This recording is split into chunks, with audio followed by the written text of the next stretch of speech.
everyone, it's Craig with Aviar Real Estate. Hope you guys are having a good week. Thanks for watching. Hey, I wanted to talk to you quickly about some misinformation that I've seen going around the internet quite a bit through social media posts and emails and even conversations that I've been having with people, my own mother included, as far as concerns that they're having with regards to Prop 15 that's coming up on the November 3rd ballot. Prop 15, also known as the Tax on Commercial and Industrial Properties for Education and Local Government Funding Initiative. Quite a mouthful there.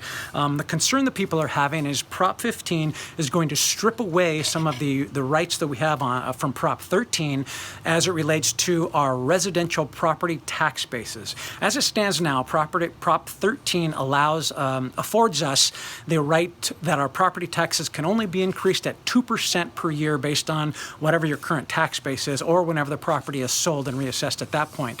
I am here to assure you that that is not going to be touched. Prop 15 in no way addresses the residential property tax base. What the government's trying to do here is trying to create a split roll tax base between residential properties, which will be left alone, and commercial properties, which are going to be reassessed based on their current value as opposed to what the cost was at the purchase price, whenever that may have been.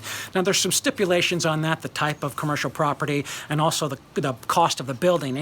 Any building worth more than $3 million is going to be available to be reassessed. And let's be honest, we live in California here.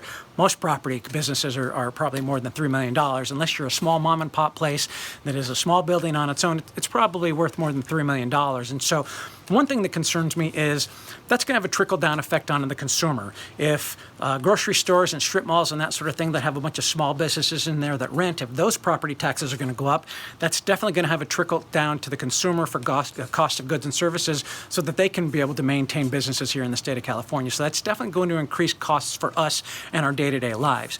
Second, I'm concerned how those funds are going to be distributed. The fiscal impact that the government is stating is between an increase in property tax revenue of between $8 billion and $12.5 billion annually. That's a lot of money.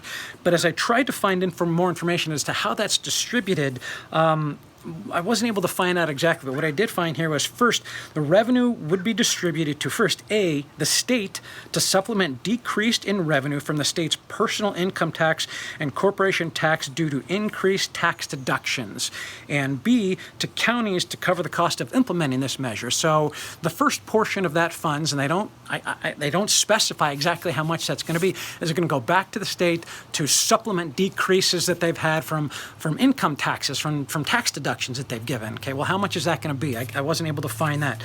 But then second, of the remaining funds, 60% of the remaining funds, whatever that's going to be, would be distributed to local governments and special districts, and the other 40% would be distributed to school districts, and that's tiered out between community college, private schools, public schools, and whatnot. So those are my two biggest concerns. One, the increase in cost of living due to the trickle-down effect from increased property taxes for commercial properties, and two, how much of that money is actually going to go towards the schools and things to help our children, help our teachers, help our districts, and whatnot. So certainly do your own research on this, find out more information. There's a link below that you can check this out a little bit on your own, and I highly encourage you to find it out. But find primarily the purpose of this post right here is it is not going to affect your personal residential property tax base. So at least have a little bit of comfort in that, regardless of how you're going to vote on this. And regardless of how you feel about this, either way, I encourage all of you, please get out and vote. It's so important right now, especially with the times that we're going through,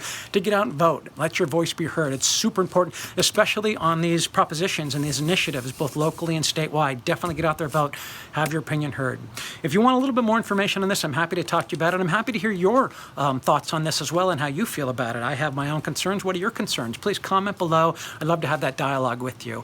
If you have any questions, let me know. Otherwise, I look forward to talking to you guys in the future. Enjoy the rest of your day. Take care.